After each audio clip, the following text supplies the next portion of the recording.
This is the President McCormack Podcast with your host, Mark McCormack. All right, ladies and gentlemen, welcome to the podcast, Hannah Fedor. Welcome to the podcast, my friend. Good job. You said my name right. I know. I'm going to people listen to this podcast a lot. I'm always like, yeah, I said your name right after like a bunch of people. I mean, it's not a common name. I know there's a boxer. His first name is Fedor. Oh, yeah. That's true. What's Fedor, his last name? Do you remember his last name? I have no idea. It's like some Russian thing, right? I have no idea. Where's your name from? It's Slovakian. Okay, that makes sense. Yeah. Slovakian. I like that. Yeah. Where's your mom's heritage from? You're gonna put me on the spot when I can't remember. Well, I mean, there's a lot of like English, German, I want to say, Scandinavian. There's a whole mix. Yeah. I really don't remember, to be honest. No, that's fine.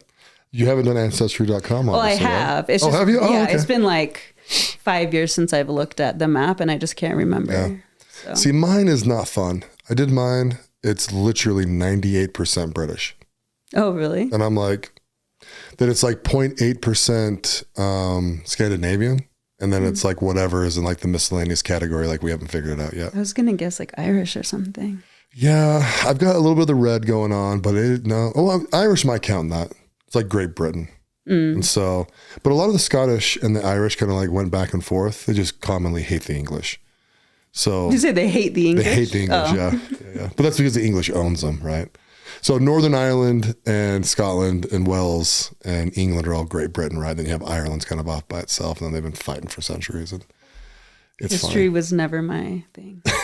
Well, English I did my Mormon mission in Scotland. Oh, you did? So that's why I learned a lot of kind of the intricacies then. You know? Right. I mean, culturally too, like you kind of have to know that. Yeah.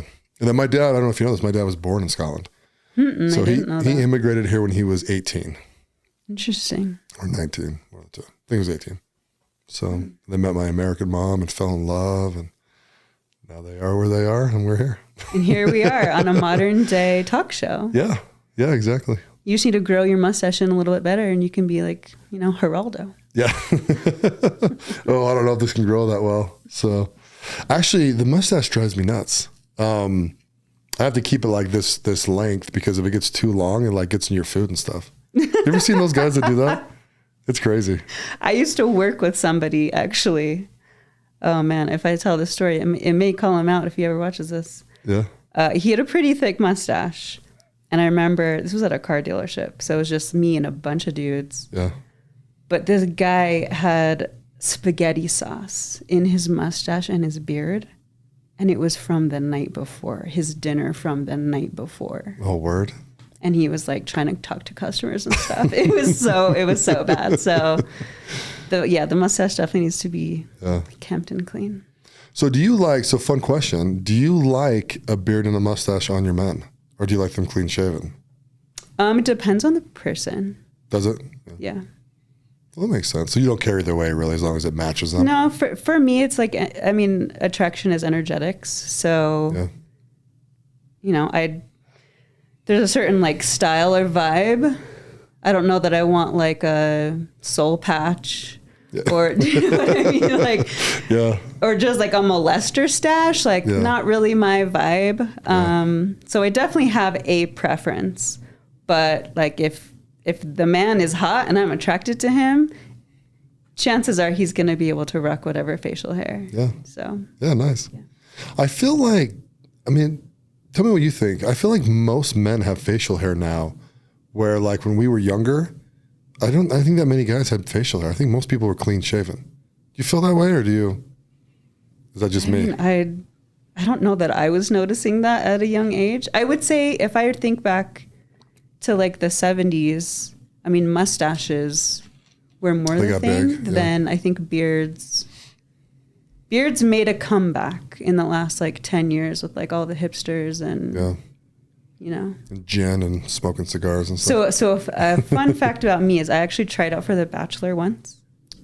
And go on. I did the interview clip and it made it to the news. Yeah. And one of the things I said, they were like, well, what's so difficult about dating? And I said, oh, like most of the guys here, they all have beards, and so they think they don't need a girlfriend. They're like, I have a beard, I don't need a girlfriend. And it's like this, I'm doing this little clip, and like they played it on the news, and like the newscasters were like, what? What is she talking about? But like my friends and family were like, I totally know who you're talking about, because there's dudes that are more in love with their beard and they're more committed to that than they would a woman. So it hit to the people that it needed to, but it was... I think if I thought about that more, I would totally agree with you. Because they're like the beard guy, right? The guy with the big beard, it's all manicured. There's a lot of time into that. A lot. I mean, it's also, again, it's an energetics thing. So if that's the point in their life where they just want to go to the bar and have a drink and hang out with their bros, that's probably not on their agenda, is to like find a life partner. So you have your beard. I'll be over here. I love it. Trying to call in my life partner or whatever. So all their energy's going to their beard. Yeah. That might come up in a journey one time for me as a joke. I'll just find a guy that's got a beard and I'll be like, dude, you know how much energy's inside that beard? Like, what are you talking about? It's an energy leak. Your beard is an energy leak. Yeah, it's just flowing out of you, man. Like, you got to figure this thing out. No, I mean, it actually might be a shield for some people. If you think of hair, even like for me, like I don't like wearing a hat. Yeah. And I don't like wearing glasses. For me, it's an obstruction of my face. Oh, even like even sunglasses? At the beach or something like that, I'll wear sunglasses. Right. But I always wear contacts. I mean, partly because I can see better with contacts, to have that space between glasses. I don't love it. But for me, it feels restrictive. Like I'm all about energy and flow, and I've worked really hard to have flow in my life. And so I feel like that's more of a blockage than it's, bringing any flow, I guess, into my aura itself. Yeah. So it's just a personal preference. And I have a small head, so I can never find like... Oh, do you? I would never have guessed that. Yeah. I mean, I'm 5'3", so I guess you can have a big head and be short, but... I have a massive head. Hats usually don't fit me, so unless I find it like in the kids section, it just has not been my thing. Oh, really? That's small, huh? Cool. Yeah, it's... That's crazy. Yeah, so... I never thought, But I prefer to be unfettered, I suppose. I like my energy just to be like a clear channel, I guess. That's what that feels like to me. Yeah. I'm not talking a shit on you that you're wearing a hat or anything like that. No, I know you're happy with my hat. No, honestly, I'll be like a real, I don't know if you want to call it vulnerable or just me being honest. I don't really love, I put a hat on because I think it makes me look better on my podcast, is the most honest answer I can have with that. I've done a lot with them without it. And I don't, it's just like almost like a preponderance, just like I don't have to have a hat on, but like sometimes I'm like, I look better with a hat because I'm bald. So for you, do you feel differently? I guess I'll ask you that. Do you feel differently when you don't have it on? Or is it more of an aesthetic thing? No, I don't feel any different with it on or off. Sometimes I forget I'm even wearing a hat, especially if it's backwards, right? So, I mean, I can see the brim, so I can see that I'm wearing a hat. But no, I think it's mostly when I look back and I'm like, there's a couple of those where like, I look better when I had a hat on or certain angles or, I think it's kind of natural, right? Like when you're looking at like you on video, you're like kind of critical of yourself, or people get critical of themselves. And I mean, like after I did about 10 of these podcasts, you're probably the 70th one I've recorded. 70th, wow. 66 to 70th, somewhere in there. I can't really, I keep track, but I can't remember. But I got on Amazon and bought like 30 hats. Because I was just like, I'm just going to wear a different hat. Yeah, I'm just going to wear a different hat on every one of these things, And then I don't think people care, And then when I really think about it, I don't really care either. I'm just like, well. But it actually seems like it is something that it boosts your confidence. So it's okay if you do care about that. Yeah. If you like that and you feel more confident, it's a good thing. You're literally relaying that in your energy as you're here. So keep doing that. Yeah. keep wearing that hat. Maybe I'll bring bonnets back, like bonnet. Yeah. I'll bring back some weird style from the past and start wearing bonnets or something. It's funny about that. So like I'll tell you one thing I hate about hats. I hate flat brimmed hats. Like I have to have a curve like this. And it's gotta be from me being a kid. Right? Because it's just, when we were kids, we would get a new hat. It was normally an MLB hat, right? Yeah. And we would literally like put a baseball in it, and then you would like tape it. Yeah. So it would like shape, But you also took your baseball mitt and did the same thing and slept on it, and all this kind of stuff. And now flat brim hats, they're rigid across them. So if you try and bend them, it like snaps them and breaks them. So you like can't even do that anymore. And so it's a different style too. It's a different vibe, a different type of person that's usually wearing that. So yeah. But the actual hat's normally really cool, so it bothers me that I have to go find like the. This is a dad hat, by the way. All you need to Google is dad hat. Oh, is this a dad hat? Yeah, it's a dad hat. Oh shit! And the R. That's probably a good thing, right? Riverton. Oh, okay. So I got this hat I coached Nixon in his football team last year. Oh, cool. And so it was like part of our uniform. They gave us this hat, and then they gave us we had like it wasn't like a polo with like the collar. It had like a short collar on it. And we all wore those for like game day. And so we looked like coaches. Yeah. But I bet I have 50 hats in my house. So yeah, most of them have been given to me. So I have a Real Madrid hat that was given to me by one of the like one of the board members.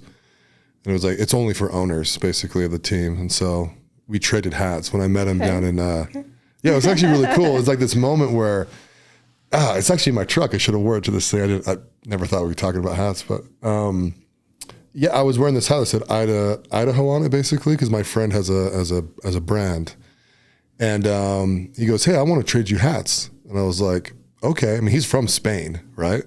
And I'm like, "Cool, yeah, I'll trade you hats." I just pull it off and hand it to him, right? And he pulls out a bag with a brand new hat, and he goes, "That's only for owners." Wow. And I was like, "Okay, cool." And I put it on and I like it, but it's one of the hats I don't wear all that much because I also sweat through hats like crazy because when you're my size, you're sweaty. So I don't doubt that, actually. Yeah. So there's my hat thing. So switching gears, I talk about you as my energy healer. I love it. How would you describe yourself? Or tell me why I would say that. Because it's kind of like where you're going in life and kind of a lot about you. And I want to dive right into it. Yeah. So, I mean, energy healer, it's pretty, it could be a vague term. Yeah. There's a lot of different hats that I wear. In my particular journey, I would say it started like right after high school. I wanted to go to fashion design school, and my family could not afford to send me to the place I wanted to go. And so my dreams changed, and I ended up going to massage school. And I love the school that I went to. So like a really small family-owned business in Bountiful. And there was only 4 people that graduated in my class. But they really focused on energy work and actually diving into the metaphysical aspect of massage, which it like literally blew myself open as far as understanding myself. Because I was at a point in my life where, I mean, we have a really similar background. Yeah. Grew up Mormon. I waited for a missionary, planned on, getting married to him. And luckily, that didn't work out for me. And what ended up happening was I actually started to find my real self. Ooh, that's... I love it. Yeah. That strikes a nerve for me just because to live so much of your life in a pattern, it's like we're doing a dance that our parents taught us, that their parents taught them. And sometimes the dance is fun. And sometimes it's really damaging. Yeah. And it's when you realize that I don't have to do this dance for the rest of my life. I actually have a choice. This is literally helping me heal right now. So this is the journey that I've been on for the last 20 years of basically diving into this humongous map of myself and uncovering that process, or the process of uncovering yourself is what I have called blueprinting. And so I call myself the blueprinting coach. And basically it's one of my psychic gifts to be able to help people really quickly uncover these large sections of who they are. And I will take you to the root of your problem almost immediately. And the only reason I know how to do that is because I've had to do that for myself for 20 years. And so the irony in the fact my parents couldn't afford to send me to fashion design school,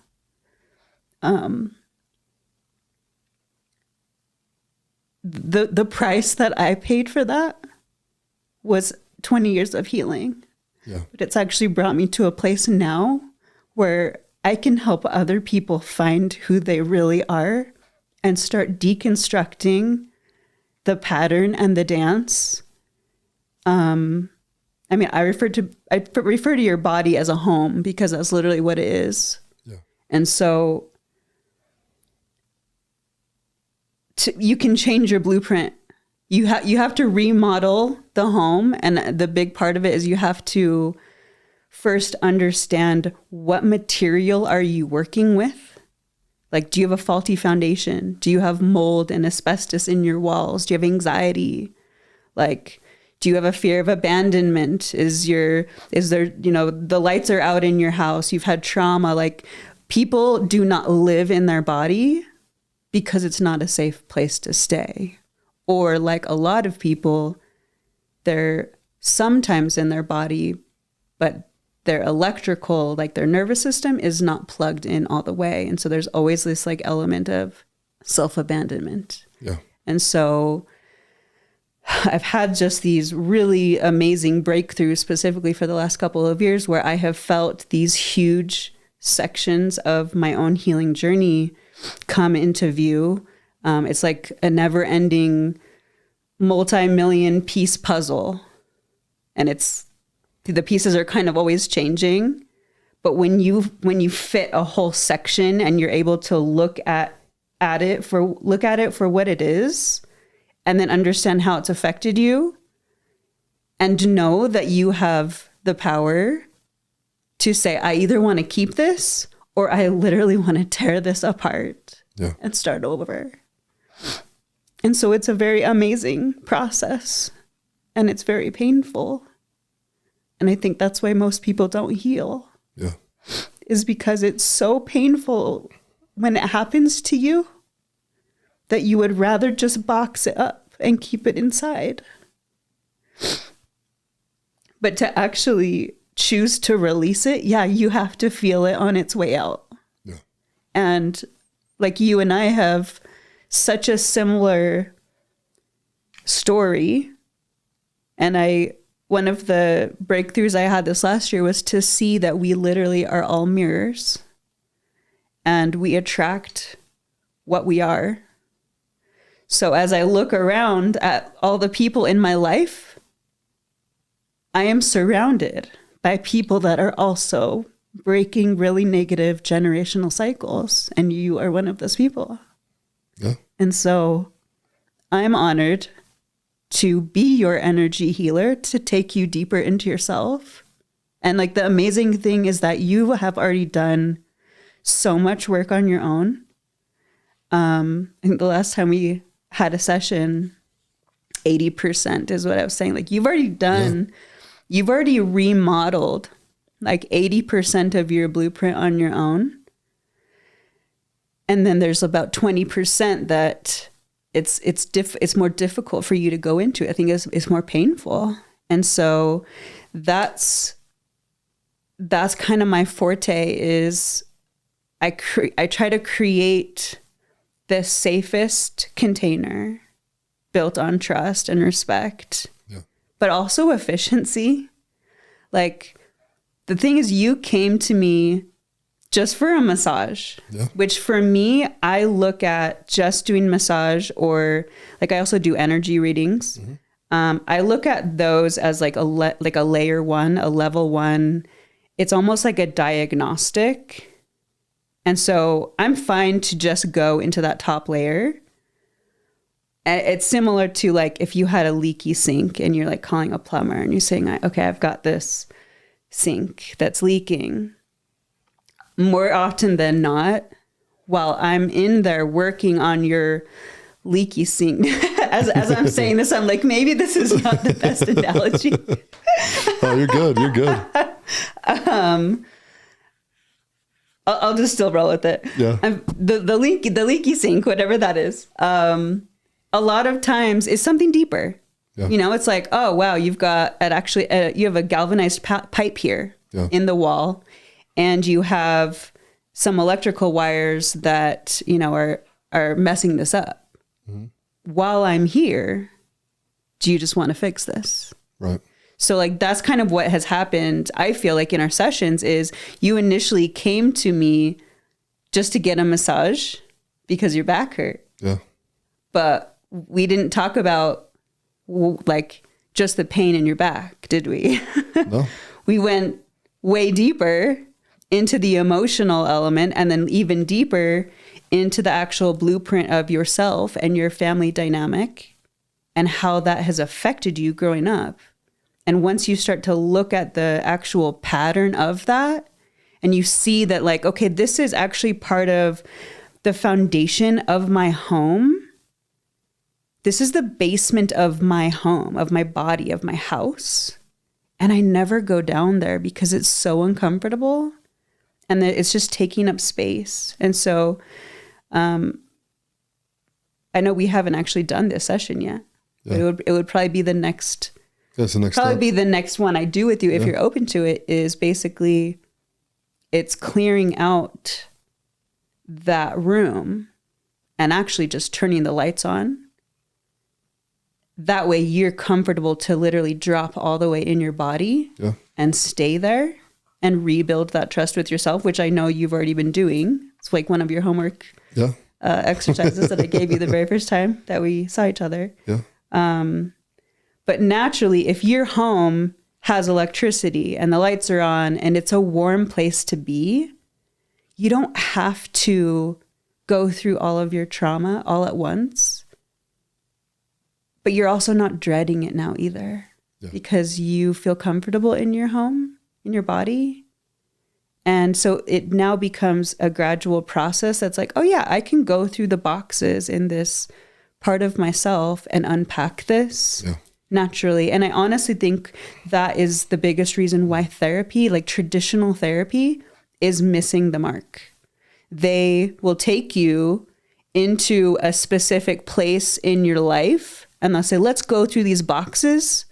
But the problem is, if once you leave that session, if you don't feel safe in your home because of trauma or guilt or depression, the lights are out in your body.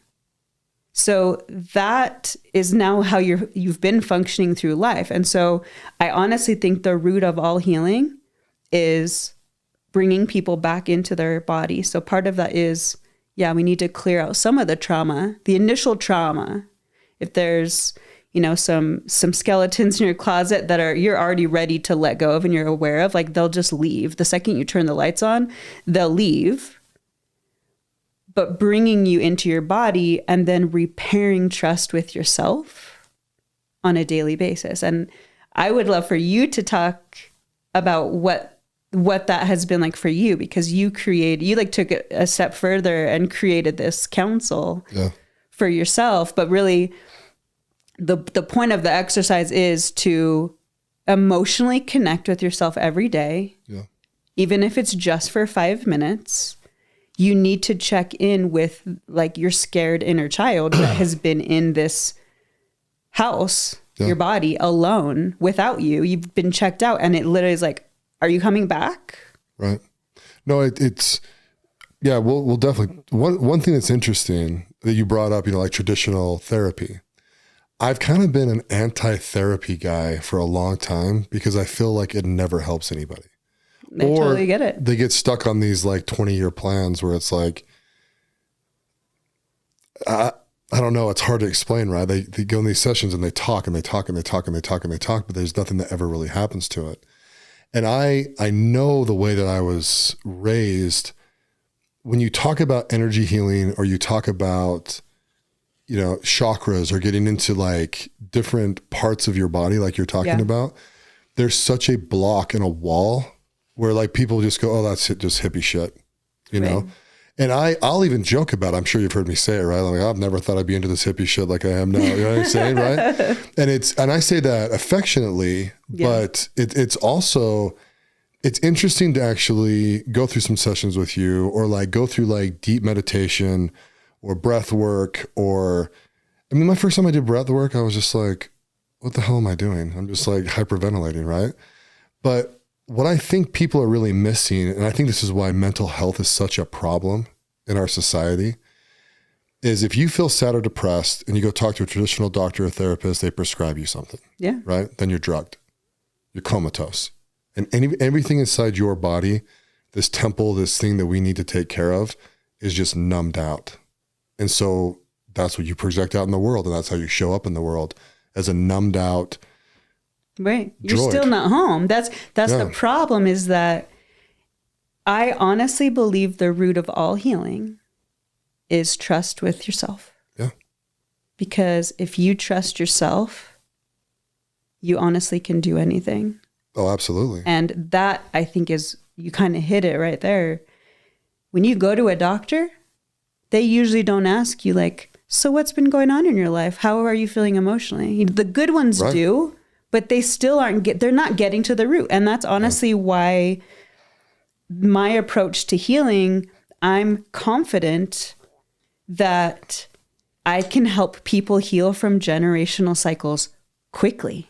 Yeah. Because if you can start repairing trust with yourself immediately, all of a sudden you're home. Right. You're in your body. You're present. You now are going to start attracting people in your life who are also doing the same thing. Yeah. But if you're always living in a state of abandonment, guess what? You are the perfect match for a toxic relationship. Yeah. And codependency specifically, I think, is the number one problem right now, especially in Utah. Yeah. I know this podcast is, not limited to here, but the culture here, especially in just a religious aspect, it basically teaches you to give your own needs or put your needs on the back burner, and everyone else comes before you. And that's somehow glorified, or that's what being a parent is. Yeah. You're literally living in a state of abandonment, and you've now broken trust with yourself, with your inner child, who's like, where are you? You're not home. Yeah. And so I always use this analogy, like when you get on a flight and they go through the emergency procedure or protocol, I guess. Yeah. And they say, in the case of an emergency, put your oxygen mask on first before helping anyone else. If every single parent did that, just by example alone, your kids would learn how to put their own oxygen mask on. Right. It would make such a huge difference. But the problem is, that is not the cycle. It's not the generational cycle that most people are built on. Yeah. And so when you start looking at your unique blueprint, you see, oh, I was actually designed to fit this mold. This is the dance that I was taught. It was, I am only valuable if I can offer somebody something. If I am needed, that's where I feel worthy. If other people don't need me, then I'm not worth anything. And so the problem with codependency is you want to help people fix their problems, and you come to their aid because you genuinely love and care about them. But what's really happening in the mirror there is your problem is making that person uncomfortable because they cannot deal with the stress of, oh my gosh, my child, they had the hardest day at school. I can't deal with it. Yeah. So rather than dealing with their feeling of discomfort, they try to stop the cause of the pain and change it. And the really damaging thing in that cycle is, while it does come from a place of love and care, you now are telling your child, I don't think that you can figure this out on your own. You need my help. But really it's, I need to be needed. And I need this to go away. So I'm going to do everything I can to change you, to fix you, to make this go away because I feel so uncomfortable. And for me, this was like the breakthrough that I had almost exactly a year ago. I realized I have been codependent my whole life. Yeah. And it's a cycle that I learned from my mom, that she learned from her mom. And I don't know where it came from before then. And it's not even just limited to women, but in general, it's just a pattern. It's literally a pattern that is everywhere. Yeah. And it's so common that I think most people don't even realize you're built on that pattern. Yeah. And so I post all the time on my social media, on my Instagram, about codependency, of like, this is how you get out of the cycle, is you come back to yourself and start repairing trust with yourself. You need to check in with yourself emotionally every day, but then also knowing where you end and someone else begins.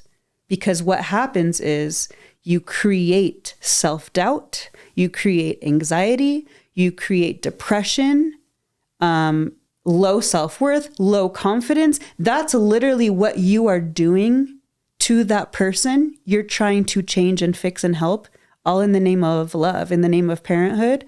That, learning that last year and actually like seeing the pattern and then reading this whole article about the emotional effects of that, I was like, holy shit. This is why I have never felt enough. This is why I have felt so critical of myself. This is why I have always doubted myself. This is why I felt like I wasn't worthy of a long-lasting relationship, or wow, I must be really hard to love. I must have so many problems. Like, I'm such a mess. I need so much help. Like, all these really negative beliefs. I felt so angry at first when I was just kind of like, why did nobody tell me this? Why did nobody tell me that I have been duped this whole time? Are you telling me I'm sitting on all this value? I am so valuable? Yeah. That was the breakthrough for me last year. It was realizing that I have been in this pattern that has been so toxic and unhealthy that it's kept me in this low self-worth state. But because of how strong I am, there's nothing I haven't been able to conquer. Yeah. Because of that, over 20 years, on my own, I've been able to overcome a 10-year eating disorder, anxiety, depression. I had a nicotine addiction for 14 years. I quit that cold turkey last year. I think we talked about this. Yeah. I did this for 1 month. I literally pictured my inner child strapped to my chest, like wearing a seatbelt. And I checked in with her every day. And I repaired that trust. And I also got off all medication. I was only on an anxiety medication. I quit that cold turkey as well. I got off birth control, completely cleared out my body. I microdosed mushrooms for 45 days. And then I started taking CBD every day to train myself how to be present It was such an uncomfortable state for me because I was so used to dissociating.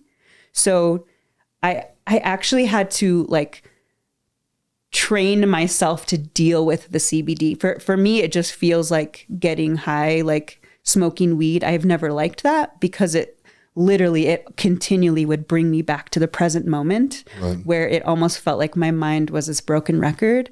And it was actually just my nervous system, like restarting over and over and over and over again. Yeah. And so I've repaired that now. So I'm just in a state of connection. My anxiety, gone. Depression, gone. I mean, I still have moments where, I mean, healing is hard. It's very, again, when it's leaving your body, you feel it all on the way out. And I have never been shy about feeling the deepest depths within myself. So I know I'm so strong and resilient to do that. And so, you know, it's not that I'm in a state of depression. It's that I'm literally feeling the compounded depression of my life just releasing. So technically I am in a state of feeling that emotion, but it's on its way out the door. Yeah. And so that was a really interesting thing for me, is because I had an eating disorder, and then I basically traded that vice out for excessive drinking. And then I got really healthy into the gym, but then that almost became like an unhealthy obsession as well. And I was smoking cigarettes at that time. And then going to the gym and smoking cigarettes, I ended up switching off cigarettes and I started vaping. And for me, that was, you know, it was a step up. It was like, okay, well, people can't smell it on me. Like, that was the worst thing about some cigarettes. It's just like, you cannot get the smell off your hands. Like, I would be spraying perfume. Like, I didn't want people to know that I was a smoker. I was embarrassed. There was so much shame with that. Yeah. And I realized all it was and it was a disconnection from myself, was the anxiety. And really all I want to do is breathe with myself. That's all I think smoking is. And so once I started repairing that trust with myself, and I can now be safe in my home, I actually threw it out to the universe. I was like, okay, if my vape breaks, I'm done. Like, I feel like I'm getting closer. I just hadn't really ever tried it, like, legit. It was just kind of like, well, it's not hurting anything, whatever. But it got to the point where I really desired to be addiction free. And so it was like a month and a half later, my vape broke, and it would have been way more work to go get a new one. And so I was like, well, I'm just going to stay at home on my couch, and I'm not going to worry about it. And it was like, I woke up the next day and I didn't even remember. I didn't even remember that was part of my cycle, because it really wasn't. It wasn't the movement I was doing anymore, but it was very much part of my habit. Right. And so when I realized, like, this is like a computer program inside of me that I'm just kind of like running, but I actually don't need this anymore. And so it's like when you delete an app off your phone and you're like, I don't even use this. You don't miss it. You don't even remember that it was on your phone to begin with. That shocked me. Like, the very next day, I went through the whole day, and like, I didn't think about it once. And it wasn't until like a couple of days later, I was like, oh yeah, like, I would probably be outside vaping right now. And which is, it's pretty wild too, right? Because I mean, it's almost like you mentally prepared to like do that, and then when the time came, you're just ready to go, because everything's in our head.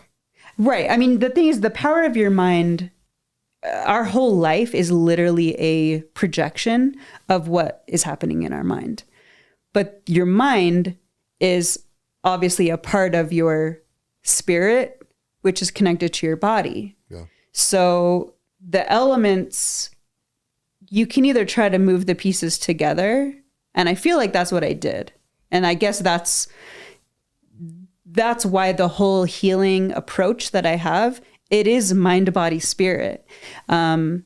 So much of training your mind to think a new way is to teach your body how to do different moves, and then teach your soul and your spirit to want to feel something different. Yeah. And the thing is, you can certainly change with just one element, and like the other elements will follow.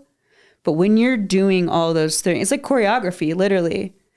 I do music, I'm an artist. It would be like, okay, rather than me just changing the lyrics, I'm actually going to change the tempo.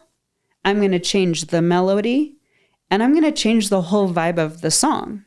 You're really changing the whole song. Your whole soundtrack is literally changing at once. Yeah. But you certainly can change the lyrics or just the beat. It'll change. The whole vibe itself will change. You're changing, part of the equation. Right. But yeah, you're absolutely right. Like the power of the mind. If people realized how much shit they're actually manifesting in their life. Like, let me rephrase this so that it actually comes across accurately. I'll use, I guess, personally for myself, I'll use the example of, okay, I'm not good enough. I believed I wasn't good enough so deeply that I made that to be true in like every aspect of my life. Yeah. And I was fucking successful at feeling that. Right. So if I look at the template of that, or for anyone, look at what you've got in your life, you've literally created it. Yeah. And so if you don't like what you see in your life, change your mind. Change your mind. See, I explain it a different way when I talk to people. I was with a friend who kind of looks up to me, right? We were driving home from Vegas. How tall is he though? Oh, he looks up to me. He's probably 6'4", 6'3". He's a taller guy. But, we're sitting there talking, and I was kind of prepping him for a journey, to be honest, right? Because he wanted to do something bad, right? And I said, hey, man, I remember we were just past Cedar City, right? And I was like, hey, look out there, dude. Look at everything. Like, everything in this world is based on your perspective. Everything, right? The way I interact with you, the way you interact with me, the way you interact with this car, there's everything in front of you can see, but you don't care about a lot of different things. You only care about what's inside your perspective. And I'm trying to explain to him that like when your mind, the way that you interact with me per se, what you say to me, how you handle it, the things you say to me, all come from your mind. And so you control everything around you at some level. And a lot of times when I say that to people, they're like, well, what if someone punches me? And it's like, you put that out in the world. Right? Yeah. No one's going to come and like assault you or something like that. Right. Like, and the people that do get in fights all the time, right? Their fighter guy, right? Or whatever we'll call them that. They put that out in the world based on their perspective of the world. They think that the way they show up, they think that if they show up a certain way, that's the way that they want to be seen. And that's how they interact with people. And for him, I was like, you're kind to me, right? He's like, well, yeah. I'm like, that means I'm kind back to you. But that starts with you being kind to me. It's a choice you make inside your head based on your perspective of me, because you want to get to know me better at a deeper level. So you perceive to say certain things to me, then I come back to you with certain things. And that is how a relationship is formed. And that's how that everything's formed and built that way. And it's all based on your mind and your perception. Like you really have to get into that. And the reason why I was talking about it with him is because when we get into a journey, or you get into any elevated mental space, right? We can call it that. You can do meditation. We could do it right now, right? Having a conversation. You need to understand everything around you and what's actually moving and the other person, how they're feeling, the emotions and the energy exchange between both of you. When you really understand that, it's really easy to have deep connections. And I think most people really want to have deep connections with people, especially people they either admire or they love, or they both admire and love. you know? Yeah. They want to get really deep in there, and it all comes from your mind. Like, how do I do this? How do we get around this? And kind of what you're saying, right, is if you build these preconceived notions or paradigms or walls or boundaries or whatever people want to term them out, you're creating the rules in which you show up into this world. And when you realize, right, when you have a breakthrough, when you break through those walls, what that means, you're like, shit, I've wasted a lot of time doing this, right? And then you start moving faster, right? You're like, well, I had a breakthrough on this. I need to break down all my walls. Because why do I have these exist, right?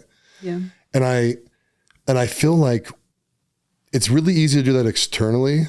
And then when you come back internally and be like, oh shit, I have walls up against me to protect me. Yeah. Even with the word ego, right? I've explained it to people. I'm like, ego's not necessarily a bad thing, you guys. Ego is the way that you've protected yourself from the world. So the way you show up, that's how your ego is shown. And so when people do plant medicine, right, it strips that ego down so they can actually interact without having to deal with all the stupid rules they've created for people to interact with them, you know? And I think the cool thing or the needed thing with you is when you blueprint with people or walk them down that path, you act as a guide more than a doctor, right? For sure. A doctor's just going to prescribe and check it off, and it's their job, and it's their, you know what I mean? It's just very coarse, and it's very limited. I think when you guide someone through their world, it's a lot easier to be like, well, what would you want to deal with? And that person can go, well, I don't feel like I'm tight with my dad. Okay, well, why? You know, and you're really just like diving deeper and deeper and deeper into them. And we'll talk more about chakras and stuff, which I don't know that much about. But with the depth, I mean, I will say, just to kind of explain the process of the blueprinting a little bit more, is so I am a psychic, and I didn't use that word for a long time just because I think it's very misunderstood. Yeah. People think like, oh, you're a psychic. That means you know everything. Right. No, I don't know everything. However, I am able to see things that are otherwise invisible to other people. But part of my ability to see into someone else is because we literally are all mirrors. So I see myself in someone else, or I know that pattern so well because I have been going in so deep, in such complexity and detail to the blueprinting process in general. I've been blueprinting with myself and with other people for 20 years. So I've literally looked at thousands of maps and learned thousands of languages. And so one of my gifts is I can help you dive really deep into yourself, but then I'm also going to deliver you that information in your native language. And so some of the energy work I do, I can't really explain how I do it, but my eyes are closed and I'm literally reading and seeing your blueprint, your map, your trauma.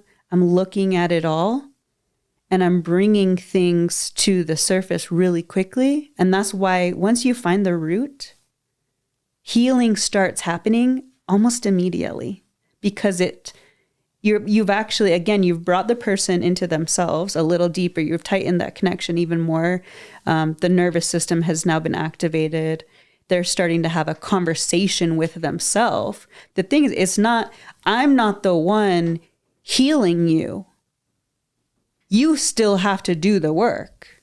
And so that's another thing about healing is, and I learned this the hard way. When I first started doing this, I was so excited about doing energy work. And I had no idea what a third eye was. Basically, that's how I'm able to see inside of people. It's this chakra right here in your eye. And it's like I have a computer screen that I'm seeing things on all the time. And I'm not always viewing the screen, but I'm also feeling things. And there's all these just different elements of what is in your energy that I can pick up on. I'm not reading everyone all the time, but when I first started doing it, I I was doing that. And it was like my energy was wide open because I was just so eager. And so every person I met, I was like, oh my gosh, you should get a cranial from me. You should let me do some energy work on you. And I realized really quickly, unless that person is open to it and they're ready to dive in and change, it will not work. And I like I said, I found that out the hard way because I would work on people trying to convince them, you need this. And I can feel that they need it. But just like I was at the height of like my eating disorder, my family did like this intervention with me and I wasn't ready to change. That was my lifeline. That was how I was actually, that was my coping mechanism for dealing with my emotions, which is really, I didn't know how to deal with my emotions. It was not part of my blueprint. Yeah. The blueprint piece that I got from my family was, you're on an island on your own. We don't know how to help you with your emotions. Let's just, if conflict arises, let's just brush it under the rug and pretend like everything's fine tomorrow. Well, that rug inside of me started building up really quickly. And so, you know, with an eating disorder specifically, it's like, well, if my body's full of emotions and then I eat something physically, I'm full. My body's overflowing. I cannot deal with this state. This is too much. So because I don't know how to deal with the emotions, I'm going to get rid of the food. Yeah. And so the way I got out of that was essentially I started facing my emotions and that level of stress and all of the stuff that I had just been packing in there. Now I can actually be in my body and breathe and connect. And so when I start eating, I'm not overflowing. And I am also developing that relationship with myself of just straight nourishment. Yeah. But I had to do that when I was ready. And luckily I had a really amazing person come into my life who just told me at the right moment, he said, you know, you've been running from your fear for so long. Why don't you use that energy and just run towards it? And it was like that coming from someone like him, who I deeply respected, who genuinely cared about me, was so like compassionate and a strong, healthy, supportive man telling me that. It was like giving me permission to be like, you know what, I can do this. You believe that I can do this. I'm going to do this. And so that's when I was able to get out of that cycle. I was like, yeah, I can do this. But I had to wait until I was ready. And so with healing in general, just like what you were saying about doing a journey or talking to somebody about, you know, perspective, the hard thing about it is that sometimes we want to help somebody heal so badly and we wish that they would be ready for it right now. But you have to wait until they are ready and they say the word. And so that's so much of my approach with healing is I have to wait for you to tell me when you're ready to go. Because I'll take you on the journey inside yourself and we're going to go real deep, real fast. And I'm going to do it in a way that it's efficient and, you know, the pain is going to be there, but I'm going to hold your hand and walk you through it. And I'm going to help you understand why it's been so hard to let go of. And then you get to decide, well, this is the new blueprint that I want to build for my life. And like, that's essentially what you've done with your own family is, you know, realizing there's so many patterns from your childhood that you worked through them, but you were very much, you played a role as a young child that you probably shouldn't have had to have played, but you did. And so now being a dad and a husband and a friend and a leader in a community, like you're at this amazing place of, you know, showing like this is possible. I didn't grow up with everything that you have now. You know, you didn't have that and you didn't even really have a template for it, but you built that on your own. Like that is what's so amazing about healing is it literally takes one person within a group, within a family to be that person that breaks the cycle. And I get chills just saying that because that is literally a gift to everyone. It's not just a gift to you.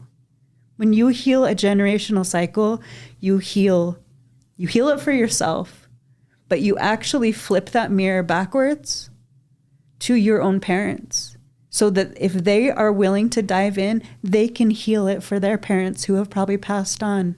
And so the cycle goes backwards, and then it moves forward with your kids. And because we're all mirrors, when you show up differently in a place of being healed, you actually don't have to try to show anyone what being healed looks like. You just are that. Right. That is what you show in the mirror. And so your kids learn from your reflection, and your parents learn from your reflection. And the cool thing about it is that elevates based on connection. So if that person in your life is triggered by your healing, all it's showing them is that they are unhealed. That's literally what a trigger is. It's just showing somebody exactly where they're wounded. And so in a family dynamic, that it can be very triggering for family members to see somebody break the cycle, to change it. It's threatening because it's like, well, we've always done that. Why are you going and messing it up? Like, how can you have this new place of happiness? But if we're all being really honest with ourselves, we were all living in a state of self-abandonment. That's not healthy. You can tell yourself that it's healthy and that's parenthood and it's common, but are you really happy if you don't feel safe in your body, in your home? Yeah, not a chance. Yeah. It's... So one thing I want to touch on with you for the audience to kind of understand, explain what everyone being a mirror means. So again, kind of going back to the projection of your mind, right? The way that I show up, this is like polarity, magnetism, the law of attraction. There's a lot of different terms for it, but it's literally the fundamental of life. Like, that's really big, the way I said that. Basically, you attract what you are. So if I don't trust myself, I'm going to attract people into my life that also don't trust themselves. If I, so actually this is an interesting example. I had a real estate agent call me. He was interested in my house. And we ended up actually chatting for over an hour.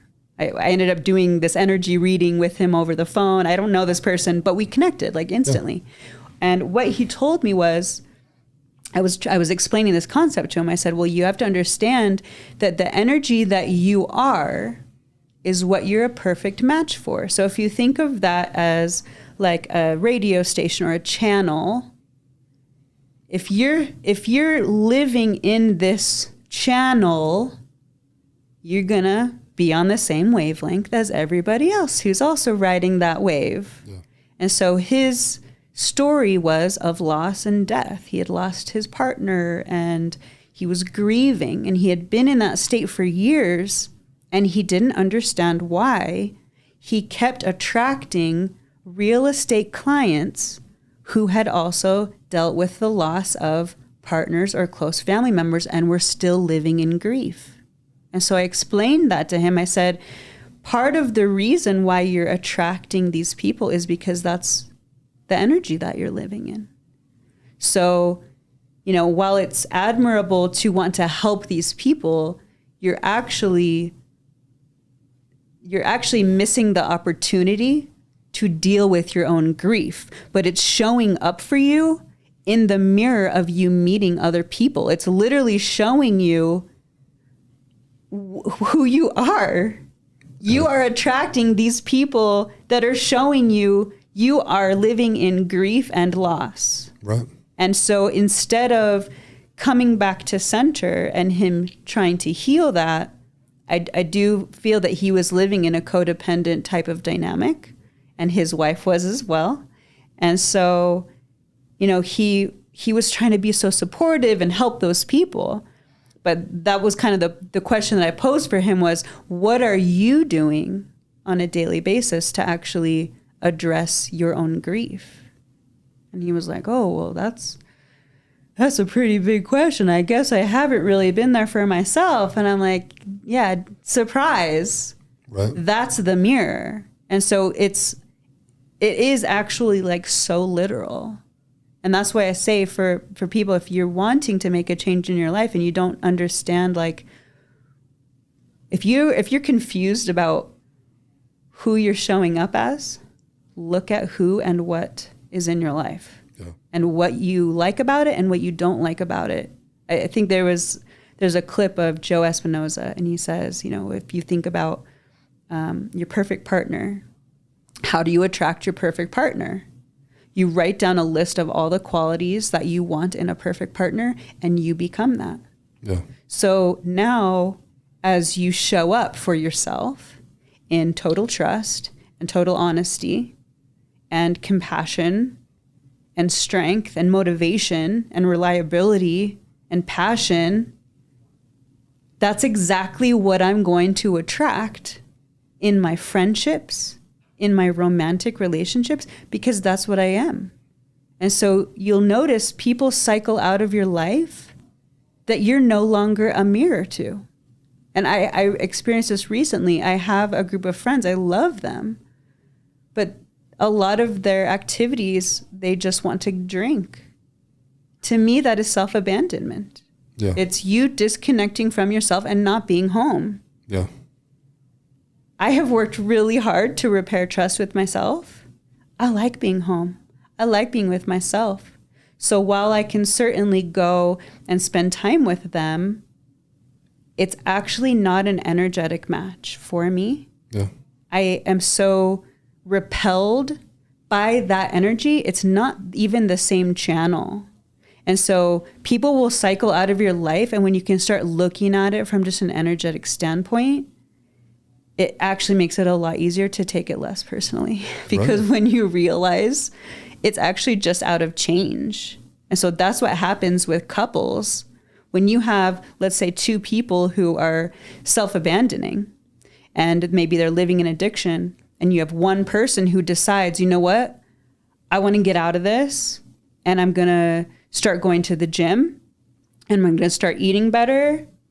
Well, if that other partner wants to stay connected to them, they can either level up and meet that partner where they are energetically, or what normally happens is it's a lot easier for the person that's elevated to slip down and meet the person down there than it is for this other person to now learn how to climb up and meet you. But it's based on if you want to stay connected, because you'll cycle out when only one person wants to change. Yeah. And so that's why a breakup will happen, or a divorce. It's like you guys are energetically not a match for each other, and you just keep trying to force it to work. And so what ends up happening is, okay, well, sometimes this person levels up and then we slip back down and it's toxic. And then, but if you have two people who genuinely want to stay connected and do the work, the way you do that is you need to work on the connection with yourself first. Again, it's like building a house. If I'm in a partnership with you, it's cool if we build a roof together and that's our relationship. But if we both have shitty foundations, if our relationship breaks up, what are we left with? Two people who have shitty foundations. Yeah. But if we both come back to center first and we say, you know what, I'm going to trust myself, I'm going to stay present, and I'm going to be rooted in self-confidence and knowing who I am, and my partner, who I've naturally attracted, who's on the same wavelength as me, we now have two really solid pillars. We can now build a house together, and it's just solid.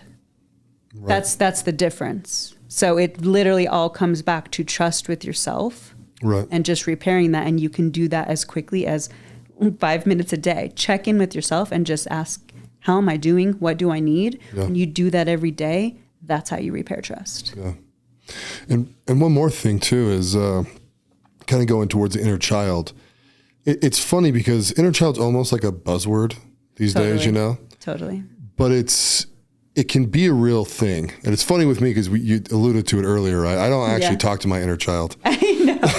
But you do in the format that you came up for yourself. Right. And it's actually changed a little bit. Has it? Tell me about it. So for the audience, Hannah asked me to spend 5 minutes a day talking to my inner child and just checking in, right? Which is a funny, well, to me, I always speak through my own perspective. I don't know if I need to disclaim that to anybody. But to me, it's always like, like, okay, I don't know what that means exactly, but like, we'll give it a shot, right? So I did it, still do it to this day. And I just like closed my eyes and kind of like pictured myself as a child and decided to just talk to myself in my head, right? And the funny thing that happened is the first time I tried that, and I did it with all sincerity, right? I just had this little kid playing in front of me and he turned around and looked at me, and it's like me remembering pictures of myself as a kid. Like it was me. And he just looked at me and said, "We're good, man.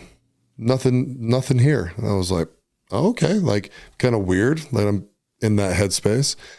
And then I ended up talking to the 27-year-old version of me, where things in my life a lot of things had come to a head, and I had resolved some things and new things were coming up. And it was, an era of self-discovery and like, just, I don't know, coming to aware of things. And I was dealing with stuff, like everybody else. And as I'm kind of talking to the 27-year-old version of me, the 84-year-old, 85-year-old version of me kind of popped in my head. And then an eternal version of me popped in my head. So over the last 2 weeks, since we've had our third session, so I should explain. So then for, I don't know how long was it, 3 or 4 weeks, 5 weeks, something like that. I called it the council, and I just kind of like I actually just sat in the shower and just closed my eyes, or I would do it in other places, but mostly the shower, right? Sure. And I would just sit there and we just kind of talk, and it was like weird. Like it's friendly weird, where you're like, oh, this is kind of cool. Yeah. What's up? Blah, blah, blah. And the 85-year-old version of me would basically just keep on telling me like, hey, just relax on stuff. Like everything's fine. By the time you get here, everything was fine. Just enjoy your life, right? Don't get too upset. Really enjoy things that are enjoyable. Like just live life to the fullest kind of attitude, right? Mm. Then the eternal version of me didn't really say much. He was just present, right? I love that. 27-year-old version of me was like, yeah, man, this is pretty rough, but like, we got through it, obviously. You're you, I'm me, we're us. Like, yeah, we did it the best that we could, And it was kind of like having that conversation. It was like, well, today I'm going to do this. And it was like, I was getting these weird perspectives. Then sometimes I felt like I was making it all up. And then sometimes I would feel like really into it. It just depends on the day, right? Sure. And so one of the last times I did it within the last week, I was sitting there. I was actually in Florida, and I was in the shower, and as I'm picturing these 4 personages, I'm kind of like rotating around them like as a camera, and they're all just disappearing. And then it's just me looking at myself, right? Mm-hmm. And that's why when you talk about mirrors, it's very interesting to me. And now I'm just kind of back to talking to me and the eternal version of me. But it's just a mirror straight back to me. So it's really just me. And so I just like every day, I just check in with my present self. So I love hearing that. Yeah. And so, and a lot of external things in my life are telling me to be present, from my men's group to you, to people I interact with. It's all about being present and just today's the day, man. Like you've set a system up, you're good. The future's good. The past was the past. You can't change it. Doesn't matter. And so every morning when I meditate, it's just this whole, just be present. Today we're going to be present. What's on the agenda today? And it's like, we're going to do these couple of things. And it's like, good, man, go enjoy the day. That's kind of where I'm at. So. And that trust with yourself. And then the amazing thing I love about that is the whole point of it is to have peace for those versions that came up for you. And so, with that, it kind of goes without saying, but, the reason they cycled out is because they're no longer who you are. Yeah. You're showing up now as that connected part of yourself. And that was not who your 27-year-old self was. And so your 20-year-old, 7-year-old self can go back. It's like the Russian dolls that like, right. you know, they stack inside of each other. It's like that one went back. It was like, oh, I'm healed now. We've dealt with why I came out and I'm back now. So I absolutely love that came in fruition for you. Yeah, just kind of. I did not know that. So thank you for sharing that with me. That's like I was kind of excited to tell you. Yeah. No, that is a huge breakthrough. And that's literally a perfect example of what's meant to happen when you actually stay consistent with it. Yeah. And you have a calmness about you that it's got to feel pretty good, right? Yeah. Oh, absolutely. No, I mean, I think a lot of people, like in my men's group, it's interesting, right? Because we always talk about striving for more, like do this, plan this. And don't get me wrong, a lot of that is really, really good. Yeah. Right? You do need to have a plan. And if your life is pretty siloed, right? Like your financial stuff, your family stuff, you know, health and wellness. Like there's a lot of things that you kind of have to like keep stocked at all times. And if one of those things really falls through, you have to pay attention to that, right? Yeah. Like your health. You know what I mean? If you, let's just say you got really overweight, you're starting to have major problems and things are really deteriorating fast, it's like you've got to fix that. It doesn't matter what your 401k is doing, right? Like you've got to fix that thing and you got to do it now. And so, but once you have the system, once all the silos are pretty full and everything's good and you've put managers in place or whatever you want to say, right? Sure. That's when you have to really start focusing back on, well, I need to live my life and I need to be present. I really need to be present. And I think the most joy and calmness and peace comes from when you are just present and you're just, and I'm sorry I'm saying that word so many times, audience. No, I don't. But you know what I'm saying? It's just like connection. And that's the thing about it is when you connect to yourself, and obviously if you believe in a higher power, if you don't, you don't have to necessarily believe in God, but you could plug into something bigger than you, just even like the law of gravity or the span of the sky.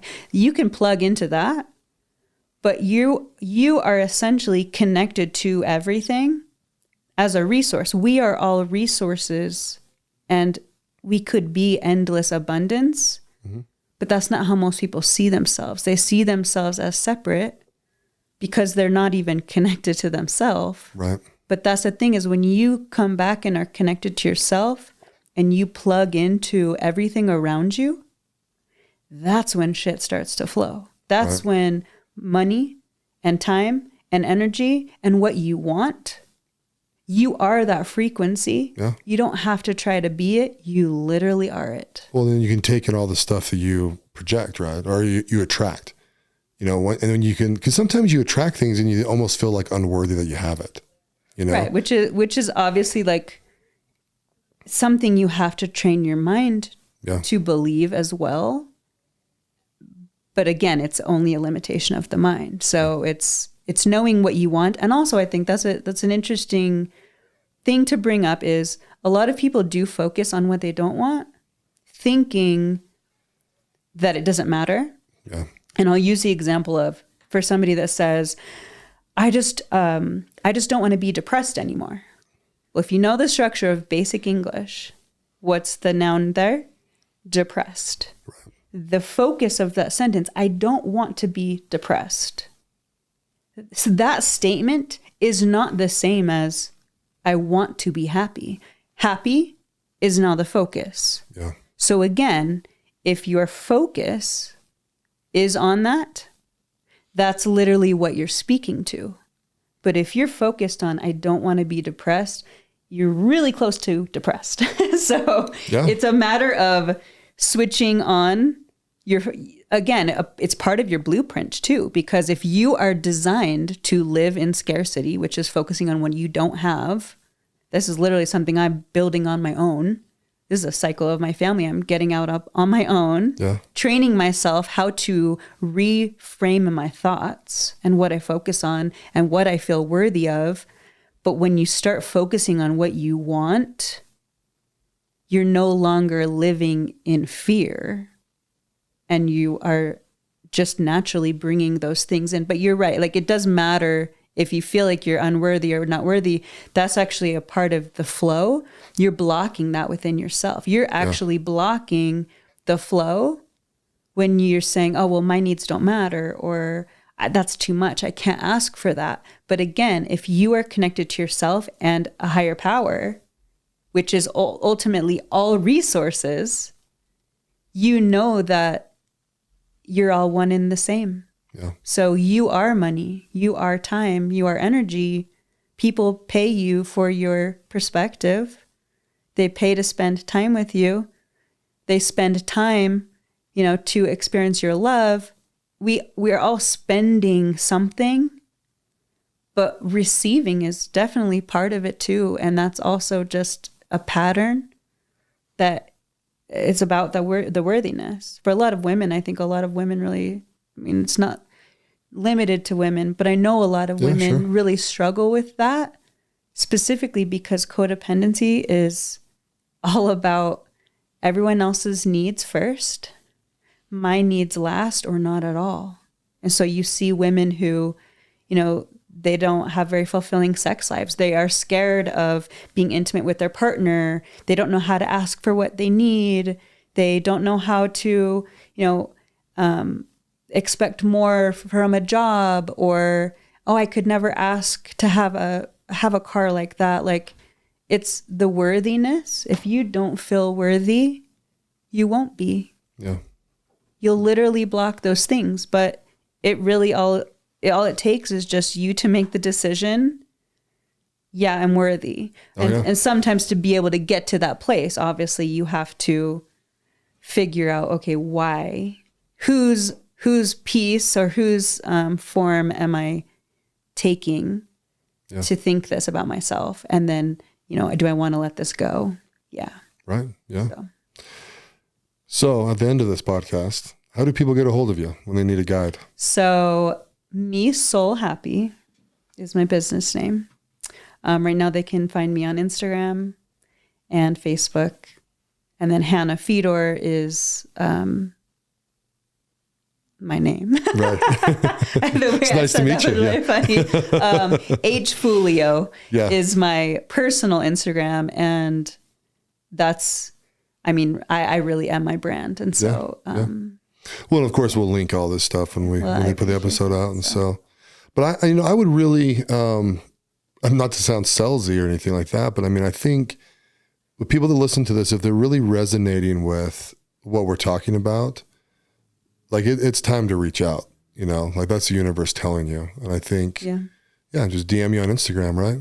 Yeah, absolutely. There's an apply. They can hit apply on MeSoulHappy Instagram. Great. There's just a couple questions there. Yeah.